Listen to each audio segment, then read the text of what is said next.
New Thought Media Network.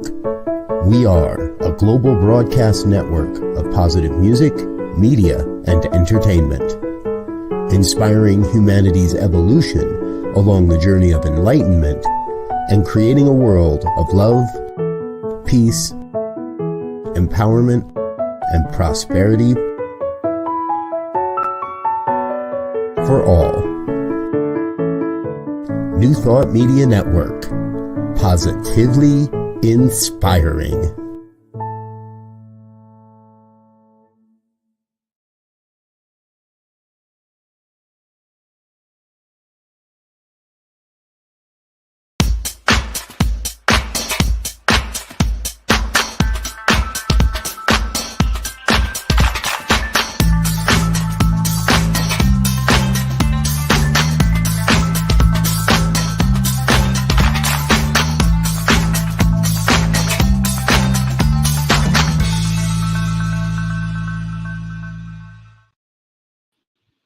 Why, hello, it's me, yes, me, Bonnie Gonzalez, your doula for grief.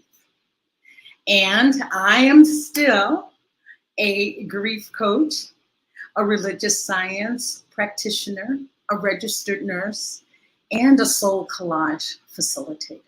And oh, I love that expression. I'm just like you, another human being on the planet here at this really auspicious time. So thank you for joining me today. If today is your first time joining, welcome, welcome. I'm so happy that you dialed in, and I want you to know that you have come to the right place to start your recovery of healing from grief.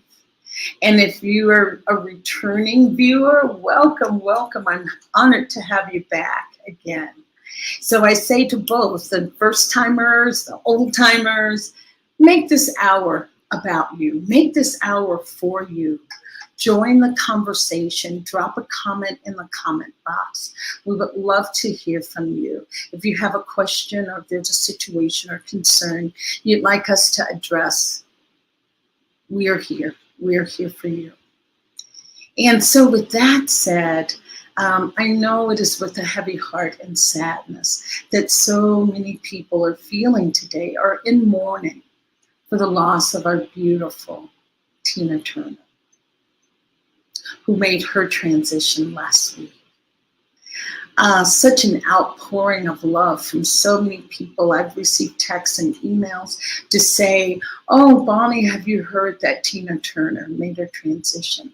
And then they go on to share their stories around Tina Turner. And yes, she had great music. Oh my gosh, what an icon. But not only her music, the story of her life touched so many people, you know, escaping an abusive marriage and going on to be truly successful on her own and standing on her own. Just a testament for so many of us. So many of her fans were touched equally by her music and even more so by her life story. So I just want to take a minute to honor Tina Turner in my own way and share in with me with that. For Tina Turner, I light this candle, honoring her life. I know that Tina Turner was a devout Buddhist and chanted Nam Myoho Renge Kyo every day. And I too myself have chanted Nam Myoho Renge Kyo for the last 30-something years. So what I want to say is I offer this candle to symbolize the light that Tina Turner shone on the world and still continues to shine in her transition. And I just offer this Buddhist chant for her. Nam Myoho Renge Kyo, Nam Myoho Renge Kyo, Nam Myoho Renge Kyo.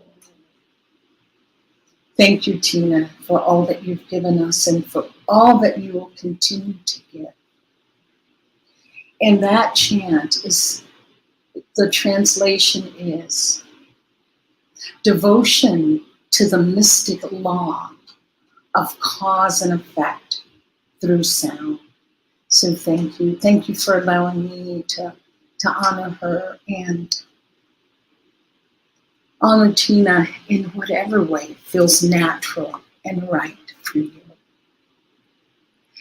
When we have an icon such as Tina Turner that makes their transition, it puts us all into what's called a collective grief, that we're all simultaneously sharing and feeling that loss. And the wonderful part of having a collective grief, we get to talk to people about it. We all have a story that we can tell about Tina Turner, knowing her, or if you didn't know her. There was one, everyone knows, her R&B music and queen of rock and roll. But what I was going to say, give a listen to, there's a CD and it's called Beyond the Children. And it's teaching children to pray. It's beautiful music, and she's a part. That's her production. So thank you. And I was going to say, talking about collective grief, that we do get to share with each other our thoughts and memories. And we can also do things. We can start a fund in the name of Tina Turner, supporting some organization that she loved and held dear.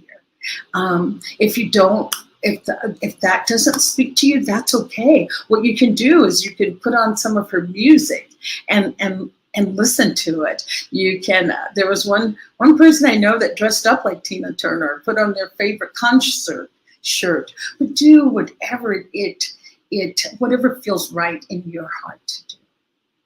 Even lighting a candle, that simple, can really help you with tapping into what you feel around the grief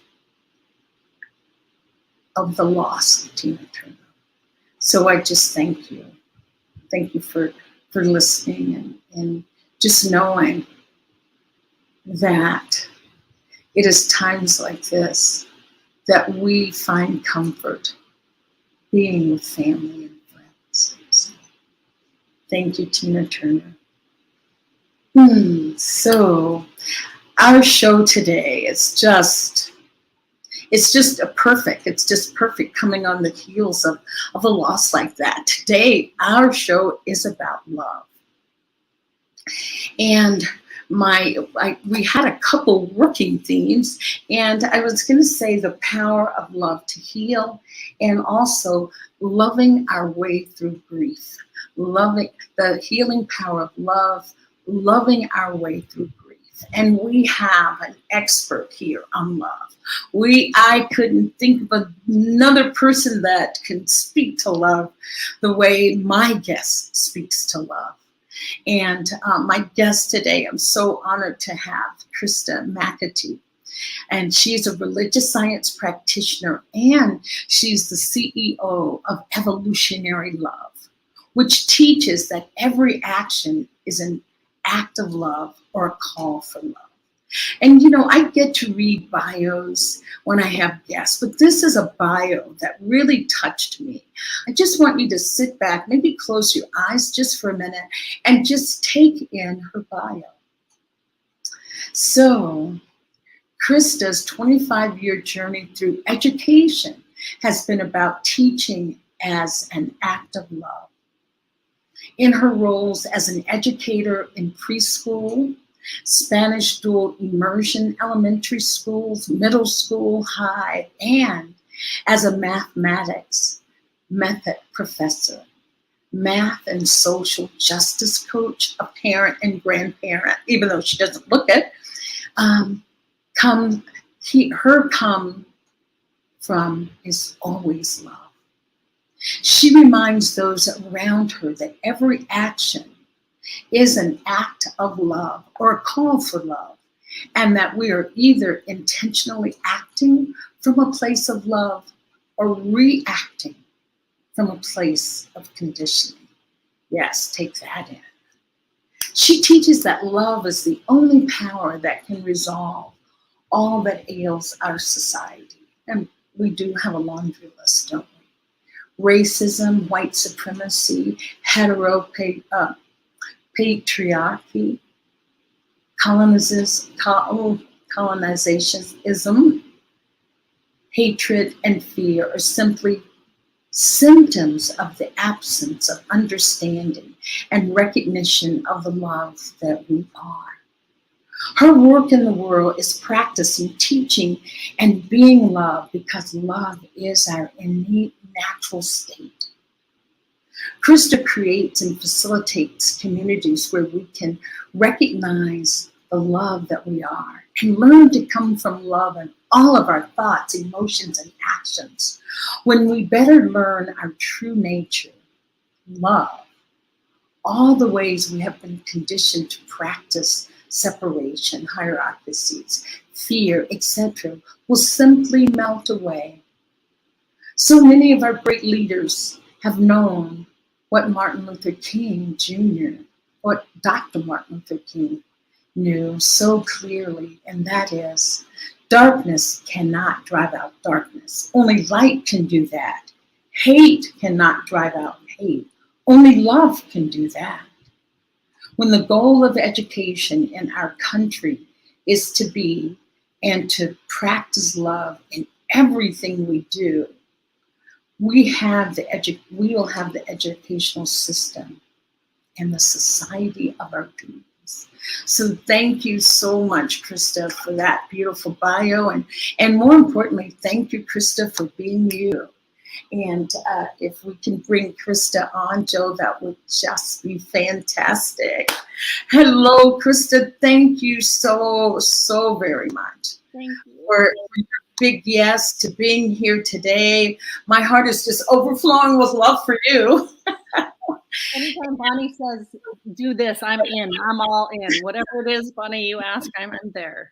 Oh my gosh, Krista, just reading your bio, and it is so you when it talks about love. You're just the embodiment of love.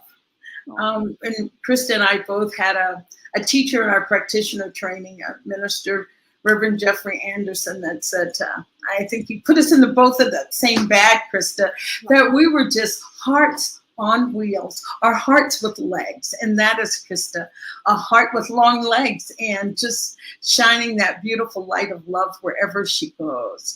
And Krista, just reading your bio, I was just so moved by your ability to really tap into the deeper essence of love and transferring it over into so many areas. Even when you talk about our social justice system, I just want to ask you, Krista, how did you come to this realization around love? Yeah, I mean, it's been a lifelong process, I think. And, I was thinking, it's kind of been a coming out experience for me. Like, in our society, we don't talk about love that much. And I feel like as a little one, I would express love, and people just didn't know how to receive or handle that a lot of the time. And so it's taking time. And actually, when you asked me that this time, I'm thinking back to my second grade teacher. He was a huge impetus for my my passion about creating belonging. I wasn't using the word love at that time, but I had this second grade teacher who was outed as a gay man in the local newspaper, and a lot of people were moving their kids out of his class. And my mom moved me into his class as a statement of solidarity. And, as a second grader, I didn't know what was going on. I didn't know anything about that piece. I just knew my classroom was disrupted and I was moved into this new class. And he shared pictures and videos and, photo books of the civil rights movement and Jim Crow laws. And I came home crying day after day after day. And my mom, said I was so mad at her. Why didn't you tell me this happened in the world? And I made a commitment at 7 that I was trying to do whatever I could to make spaces a place where everyone felt like they belonged. Hmm. And I started learning Spanish then as a 7-year-old, and that's been my journey. And I, always about creating spaces where, especially folks who are often told they don't belong, see a space for them. And and it's morphed and changed, and I've got more firmly in touch with love as this power over the time. And like you said, Jeff Anderson would say, the being informs the doing, right? And yes, if we're talking about changing how we do things in the world, we have to start with how we be. And if we be love, which I believe is our innate nature, it's who we are. If we allow that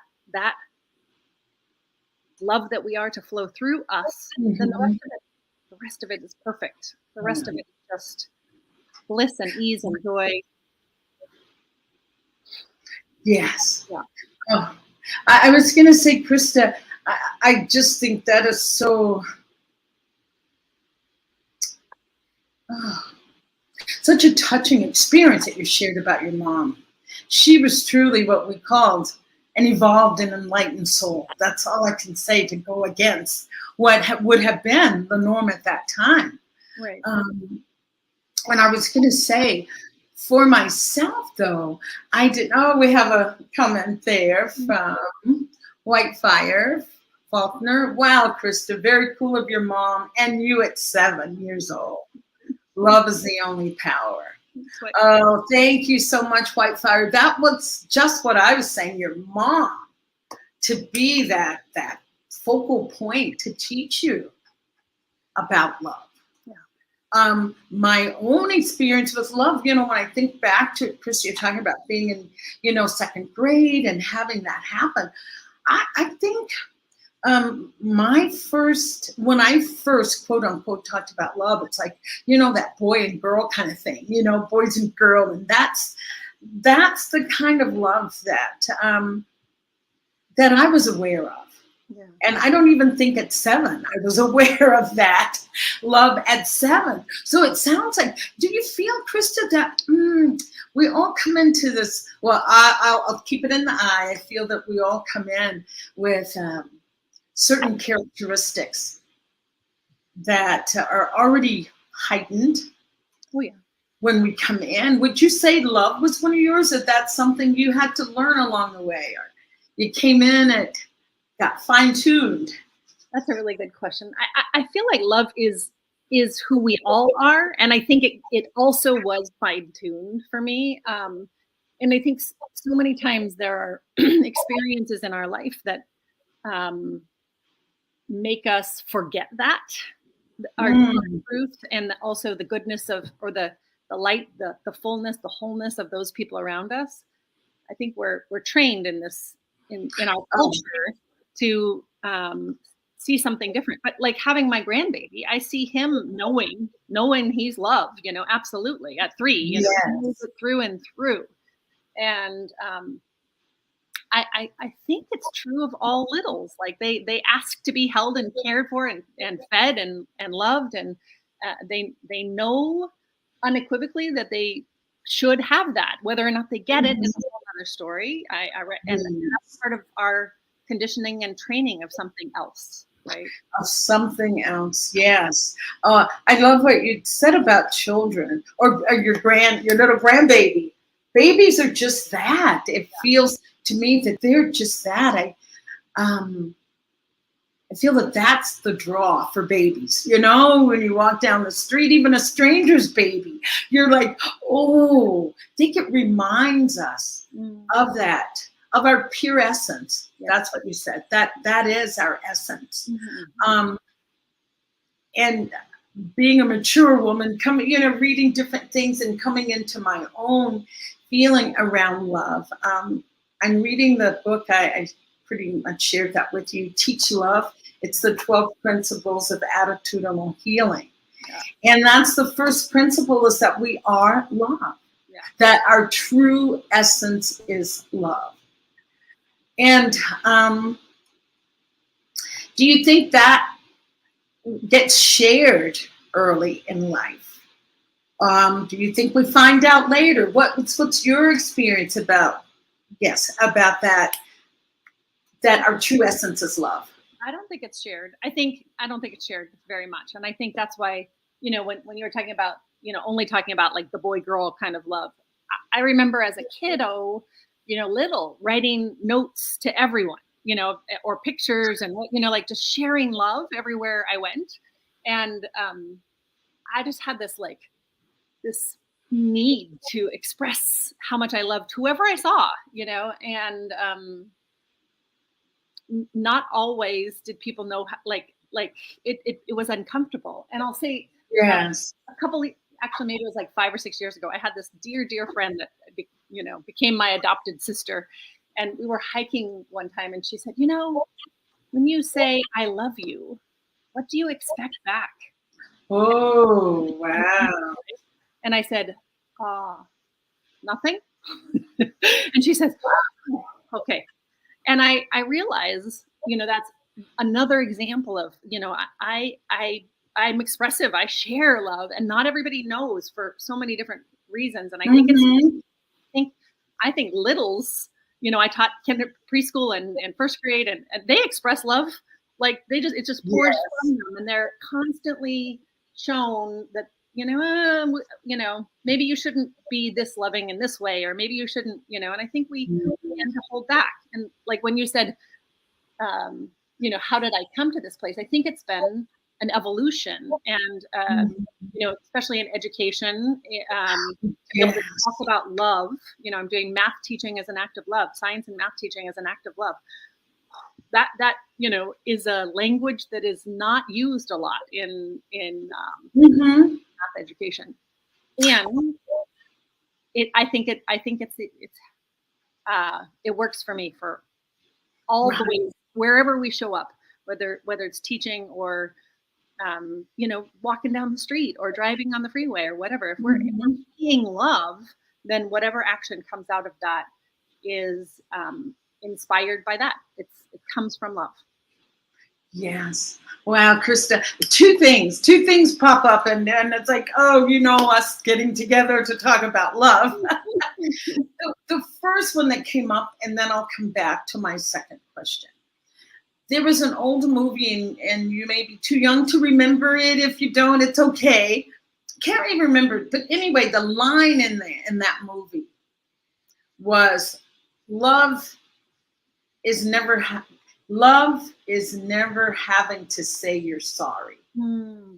There was, oh gosh, I wish it'll come back to me. But when you hear something like that, being this, embodiment of love, being this entity, this being of love, when you hear that said, because at that time it was a big deal. Oh, love means never having to say you're sorry. How does that get held up? Yeah, for me, I think being human, we're gonna do things that hurt those we love. And I think actually the mending of any kind of hurt is more powerful and more important than the avoiding hurting. I think we hurt people all the time. We don't, unintentionally. And I think recognizing that and mending that is an act of love. Saying I'm sorry is an act of love. Saying that's absolutely was not my intention. I don't know. Yes. Yeah. And see, for me, it was like, wow, love is, oh my gosh, not just saying you're sorry, but showing it, feeling it, saying this is, yes, I love you. And as you said, we are human and we do hurt people unintentionally.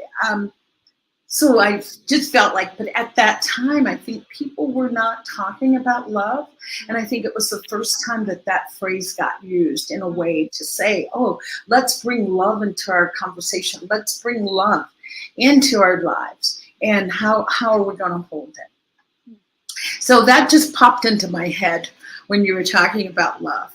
But I would love, Krista, for you to share more on, I know teaching is just your passion all burners or alive. It's your jam. So talk to us about teaching as love, teaching as an act of love, how Krista holds that teaching as an act of love. Yeah. I mean, I think just like anything, any job, the being informs the doing. So in teaching, there's so many things about our systems and the ways we've learned to be together that are devoid of love. And we kind of do those unconditional. I mean, we do them without thinking. We just we're programmed and we do those things.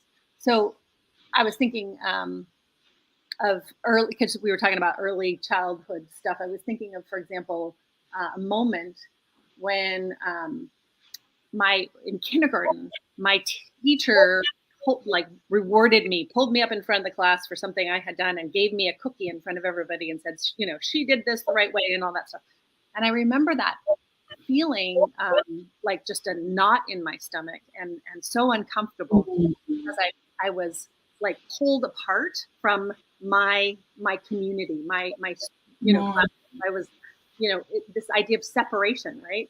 Yes. Using me as an example in that particular case, not often I was not the example, but in that case I was, and actually being the positive example felt horrible to me because of separation, and which to me, we're one, we're one. How do we have oneness? And oneness and love are, a powerful, they go hand in hand, right? Yes. So, when what I'm doing right now is we're coming together with math and science teachers and other teachers, and we're sharing videos of our teaching, and we're looking for evidence of love. We're saying, oh, when you did this, it was an example of practicing love because, and we filmed and then we talk about, well, what could be more loving? Maybe if you posed this, maybe if you created more time for students to think and write down their ideas before they shared in the whole class, that would be an act of love. So we're just beginning because this is not a common conversation in education, and the teachers are talking about what assessing student learning as an act of love. Tests are always so traumatizing for kiddos. Oh my gosh, yeah. Right. For kiddos, how about adults? Right. But I'm just you can imagine. Right. Yeah. Yeah. So we're trying to imagine something different. Like, what would it be because it's important for us as teachers to know what students know and can do, right? How could we think about assessing student understanding as an act of love? Like, that's so different than the way we've been conditioned. So we're playing around with it because I think, we know we get better at whatever we practice, right? The more we practice something. And so for me, practicing love is the most important thing. If I'm practicing, that's the one thing I want to get better at. I want to get better at being love, practicing love, sharing from a place of love, looking through a lens of love. And Krista, and I'm going to kind of bring it to the fact that this is a show about grief. Yeah. It is a show about love. And I hear your passion. I can feel the love that you have for education. So how do you move through a system that really does not support what you're so passionate about? How do you move through that system until the change happens that you want to see? Because I know it will happen. But Ayala Van Zandt had a book that said, but in the meantime, what do? You looked up maybe brokenheartedness of, wow, I really wanted this to be more loving, but the system is not supporting me in doing that. Yeah. And that can be a grief in itself, that you grieve the loss of that dream that you had as education being love and act of love. So I think of so many things when you ask that question. There are so many parts. I think that this is a paradigm shift that's huge, and that takes time. And So one piece is honoring that time that it takes, and being in allowing the grief is absolutely crucial, right? Allowing and holding ourselves and each other in that grief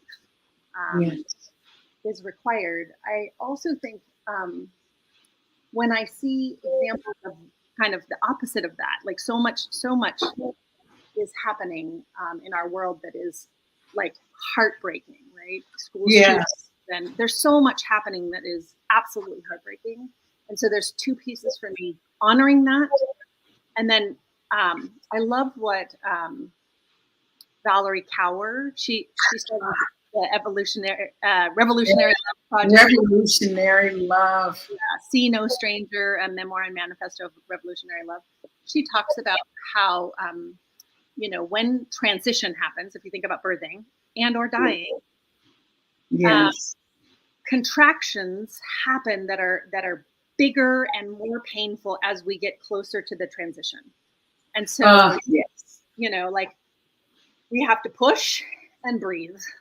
And when I see those contractions, those things that are really hard to hold, if I can remember, this too is a part of a transition, the birthing, the dying of something, white supremacy, hierarchy, separation, all that needs to die, and death is painful and hard. Yes, yeah. We push and breathe through it, so that we can be around still for the birthing of something new. Yes. And I can so feel that. I too, had a profession of being a registered nurse and wanting to bring that love and care to each patient, but the system wasn't supporting us then. It was hurry up, the next patient. Why is your patient still here? They should be discharged. They should be home, or get them transferred to the floor. Or, God forbid, if they did die, hurry and get to the morgue so that you can get the next one. And it is when we come into professions where we bring our whole heart, that knowing that the system may not always support that. Right. And not saying to give up on your dreams or hopes of change. Right. The way I learned to hold it, it's like, yes, I'm in this big jungle and I want to care for these two sweet little patients. What I would just go back to is like, I'm not getting the support that I need. What can I bring to this patient right now? What can I bring to this patient right now? Yeah. And so anyway, no, go ahead. Are you finished? I love that. What can I do? What can I do? Yeah. Because it's so easy to fall into, I don't have time to give you that glass of water because it's like, breathe. I would just breathe, be in that moment, breathe and be in that space. Being a critical care nurse, they were like true life or death emergencies, but breathing and staying present, and what can I offer right now? What can I do in this moment that will alleviate suffering? So I just offered that because I know there are other people out here that are listening, Krista, that have careers that they went into with, a full heart open. Right. So wanting to offer. Yeah. Yes. I appreciate that too. And Bonnie, you've been such a part of my path in how I hold this work. And I think, it's been a few years now. We've had this conversation about how I've always felt like my role in education was to fix it. I got to fix it. I'm fighting to make it better. And I'm working so hard to fix it. And at some point I realized that I was putting Band-Aids on the Titanic, and this ship needs to sink. It needs to sink. As it is, that separates people and values some people and dehumanizes others. It needs to sink. And so I reframed my way of being in education to being a doula for the dying of this way of being. Oh, I love that. I And the love birthing that. of something new, and the birthing of something new. So when you say what's mine to bring is just like honoring, seeing and holding us in our grieving of this way of being, the dying of kind of what we know, what we've lived, that this paradigm needs to die, and it's painful and it's hard. And so if I can be a doula instead of try to fix it, there's some there's some spaciousness in there. There's some honoring, you and I have had so many conversations about death, honoring that things die, and systems die, and ways of being in the world die. And can we hold each other through it? Can we support each other? Yes. Oh my goodness, Krista, when you talked about being a doula to this dying paradigm, that's the same that I hold for the grief, being a doula for grief, that you've got to feel it. You've got to feel it to heal it. This death has to happen. What is that saying is that the same consciousness that created the problem cannot be the same consciousness that brings about the solution, that brings about what it is that we want to see. Yeah. So pain is a part of the process. Yeah.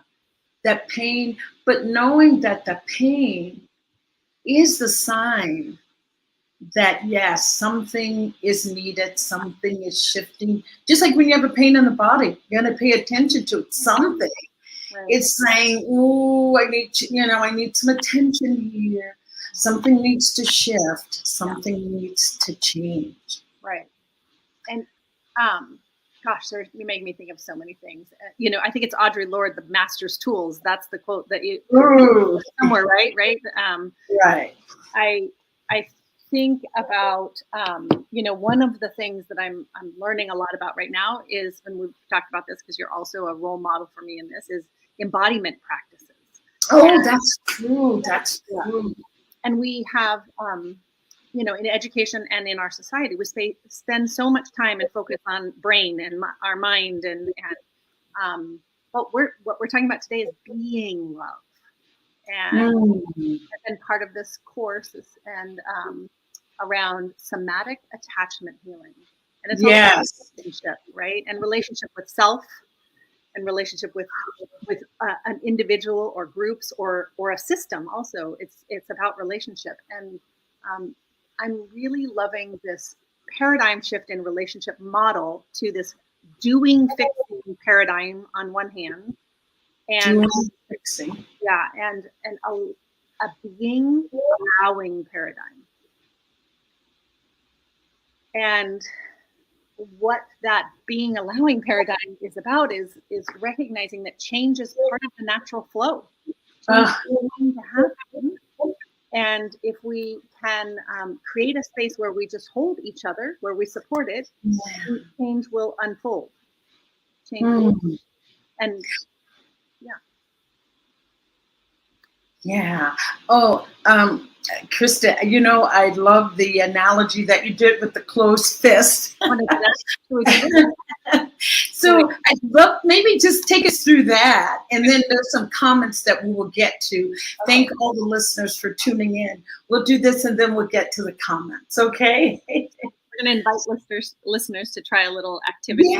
Yes. Participate in this little activity. So make a fist with one hand and hold the fist tight. I'm not so tight that it hurts you, but just keep your fist. And then with your other hand, you're going to try to pry open your fist.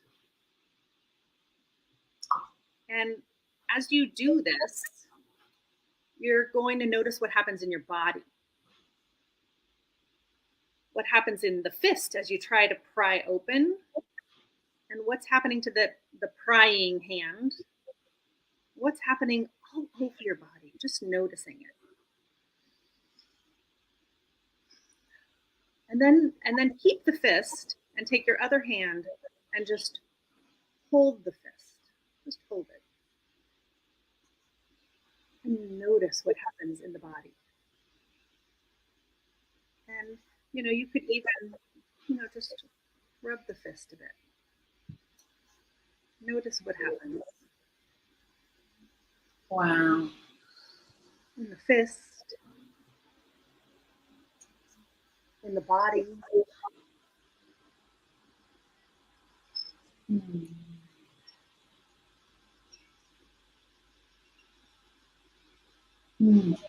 Feels like an involuntary cooperation of everything. Everything relaxed.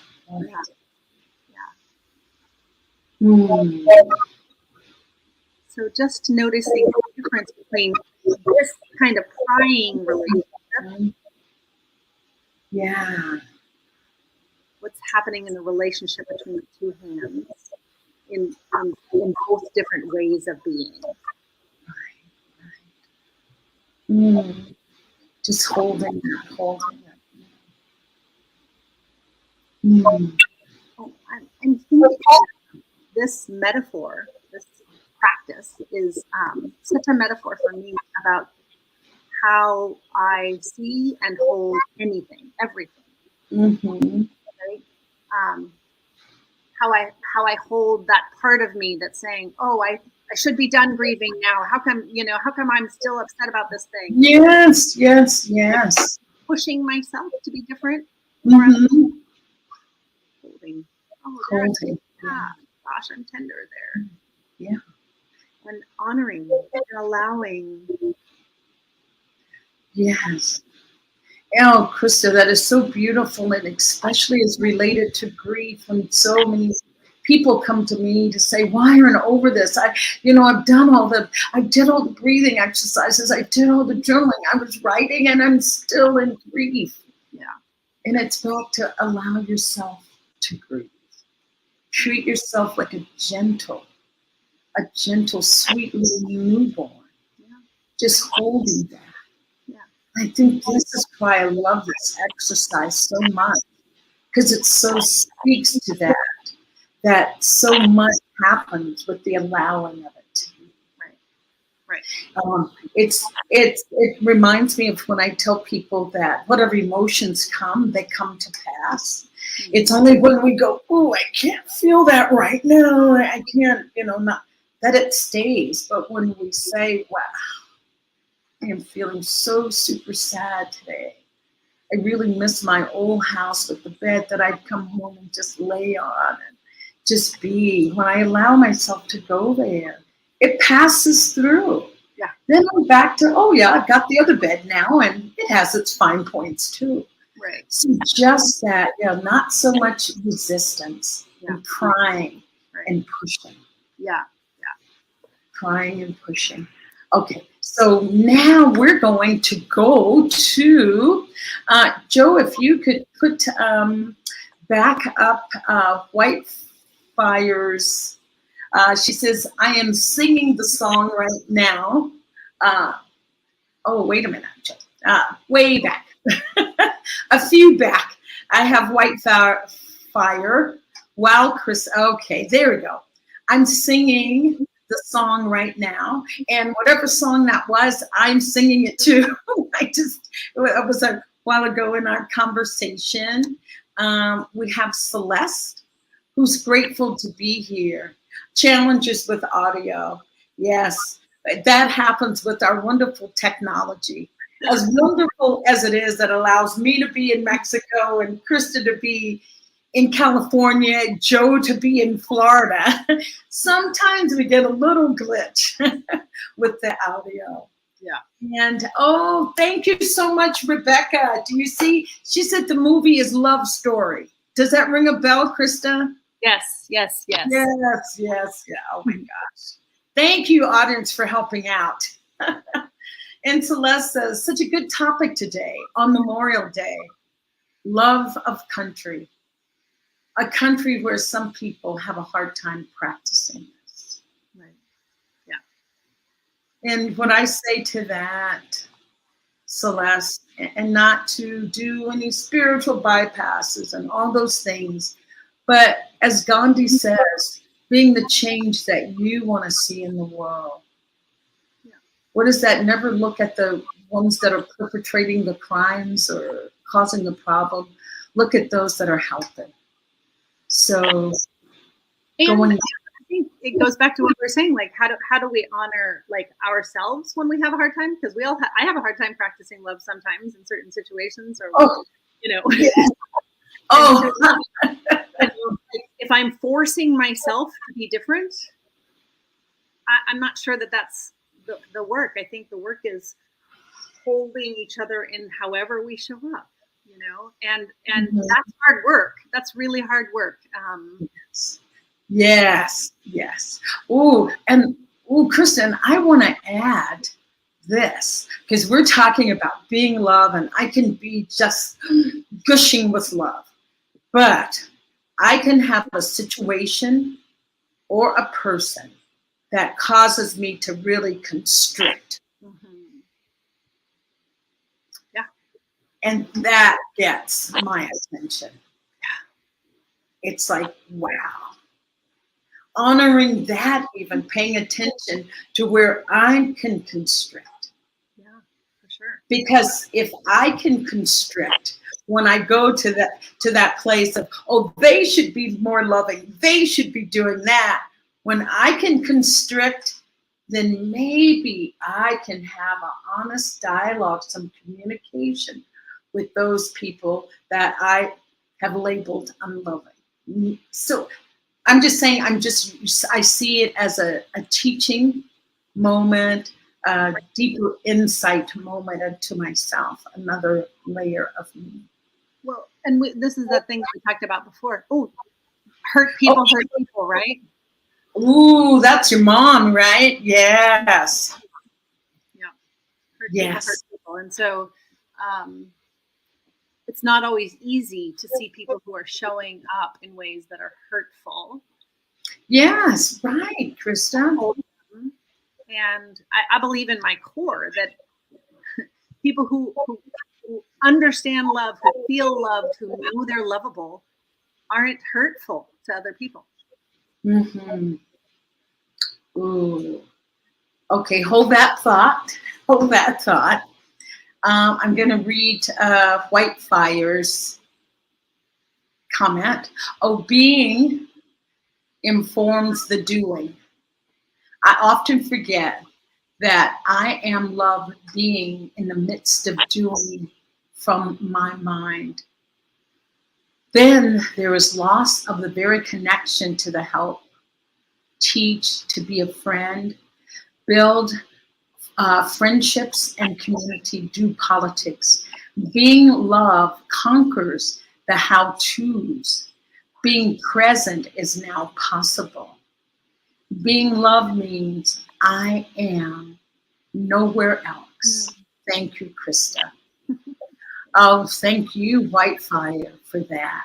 Thank you for your wise woman wisdom and for sharing it with us. That itself is an act of love, to share that wisdom with us. And a last comment from Whitefire. The fist is the trying to do and the separation. The holding the fist is connection. Yes. Whitefire is going to be our next guest, Krista. Whitefire, you're invited to come on. Your doula for grief. We can have we can have a little tag team here. And you come share your wise woman wisdom, because that's what makes programs like this so important, that we get to share the wisdom with each other, because that's how we learn. We're very social creatures. Bell Hooks says it best, that we can't heal in isolation. We can't heal in isolation. So we need the Whitefires and Celeste out there. And we need the Bonnies and we need the Kristas, because we cannot heal in isolation. And we that are lending our voices. So, yeah. Bonnie, it makes me think of when you were talking, about honoring Tina Turner. It's the interbeingness, like how much these these people who we've known and we've mourned, bell hooks too. Oh, yes. That was part of us. They're a part of us. Like those songs, the music, the wisdom live in us. Yes, that they continue to live on with us. Yeah. What is that? That when a tree dies in the forest, it gives off the nutrients for the other trees to continue and grow. So that's what the Tina Turners, the bell hooks have done for us. They're giving us more to grow on, more energy to grow forward. Yes. And that I just wanted to throw in this David Kessler quote, since we were talking back to Tina Turner, but just talking about his quote is that, especially when someone makes a transition, his quote is that we knew how to love them in their presence. Mm. Now we must learn to love them in their absence. And I just thought that was so beautiful, that we can, love never dies. Love never dies. There's the physical transition, but emotionally, spiritually, we continue to love. It does not stop. It does not. And I was going to say Whitefire's last comment was very cool.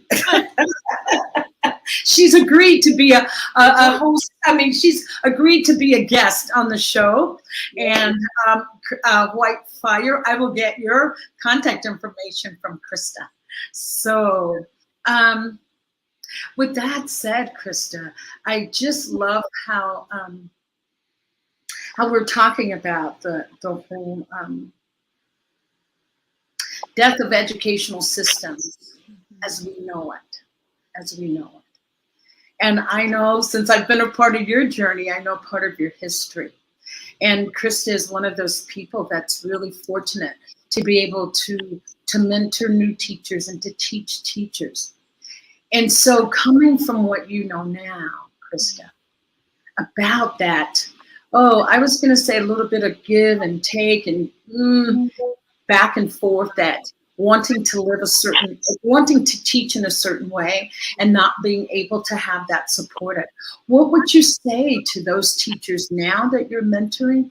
What would you say to young people that are entering and saying, I want to be a teacher? Right. Yes. What words of wisdom would you have for them about loving what you're doing? Yeah, that's such a big question, Bonnie. I mean, I teach elementary math methods, like you mentioned earlier, and I think about, if I believe in, for example, I believe agencies, like students and teachers having power in showing up in the ways that are in alignment with themselves and that are, demonstrating who they are in the world, like being ourselves. And so many things in our system take away agency. You have to do this paper and this paper and this paper, and you have to, learn in this way, and you have to express yourself in these ways. And I still grapple. Yes. And I'll tell you, I had the gift of going to see 5 of my previous 1st and 5th grade students on Tuesday. I don't think I told you about this. Yeah, so they were in my class in 1st and 5th grade, and now 2 of them are teaching 2nd grade. One of them's teaching kindergarten. One of them is a full inclusion aide with an autistic student, and one of them is the school nurse, all at the school where I taught them. Wow. And I to be there and to witness them and the ways that they honor kiddos and they listen to kiddos and they give kiddos space to express in the ways that that are authentic to them. It's so beautiful to watch, and the system, it's really a challenge. There's this great article called "Driving with the Brakes On," and how it's trying to do practices in a system that is built for something else. That's what we're doing. We're driving with the brakes on. And so, gosh, my advice, maybe to myself more than anything, is to be myself, to be themselves unapologetically, and to notice, like you were saying, what tenses me up, and how do I hold that part of me? How do I honor that part of me? How do I stand firmly in the things I won't do because they're harmful to kids? Yes. Regardless of what the system asks me to do, like that's a big challenge to stay in alignment and honoring self in a system that is pushing us to do things that are outside of our values. Yes. Yeah. Yes. Yeah. To be present, to honor, to be oneself unapologetically. That's the self. That is beautiful, Krista. That is beautiful. And when I asked you that question, I asked myself that question. What, what is that? The advice that you give someone else is advice you need to take for yourself. The questions that I ask my guests is the question I need to ask Bonnie. And I'm just thinking about being a nurse, and nursing or healthcare professions in general during the great resignation of 2021. It was healthcare workers that left. So I know how difficult that can be. I know how difficult that can be to try to give 100% and feeling like they need another 100% that I don't have. It's like I'm giving it all. I've given it all. I'm hemorrhaging 100% caring. And so what I offer to anyone that wants to go into healthcare, be a nurse, 100% nurse. And know that in caring, the first person that you need to take care of is you. You cannot give from what you don't have. In our philosophy here, we say giving from your excess and not from your deficit. And I would say before you start your day, whatever type of nursing you're doing, take 10 minutes in the morning just for you. Love you up. Love yourself up for those 10 minutes. And I can guarantee you that love will go throughout the day. Yeah. So that would be my advice to our young people. And I don't want to just say young people, to our older people. I was in nursing school, and I went to nursing school with a woman that was 65. And so it's anybody that wants to be in this work, go ahead and do it and give it 100%, but make sure you give to you 100%. Yeah. So, Krista, I know we have some contact information for you because I want to ask you, Krista, what you're doing in the world. I know you have some workshops and that kind of thing coming up. And so, yes, what are you doing in the world, Krista? And this is where you can find Krista. She is the CEO of Evolutionary Love at Gmail. So, Krista, what are you doing and how can we find you and where? Well, two really fun, exciting things that are coming up. I've got, all of my work is about teaching as an act of love. But one thing I'm doing is in Oaxaca at the end of June, we're taking a group of volunteers to work with indigenous women to build a temazcal. And these are women who are working to maintain pre-Columbian language, culture, traditions, and spiritual practices. And so with a nonprofit organization called Seeds of Learning, I'm bringing a group down there and we're going to help build a temazcal, which is like a center for ritual and ceremony. Oh, Krista, beautiful. And then Bonnie and I will both be presenting in Chapala at the Conference of the Americas, La Conferencia de las Americas. Yes. My workshop is on radical self-love, which is what you're saying, Bonnie. Like, you have to love yourself first, and radical self-love is compassion, absolutely. We have to take care of ourselves fully and 100% in order Yes. to to also give people the vision that this is possible, that I can take care of myself and honor myself and be myself in nursing or teaching or whatever the field is, right? In helping fields, especially, that ask us to give our whole hearts.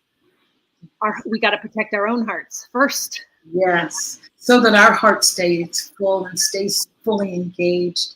Yeah. Oh, Krista, I can't wait. I can't believe the time has gone by so fast. We're going to have a part 2. I told you to bring another blouse so that you could switch clothes and we can continue for part 2.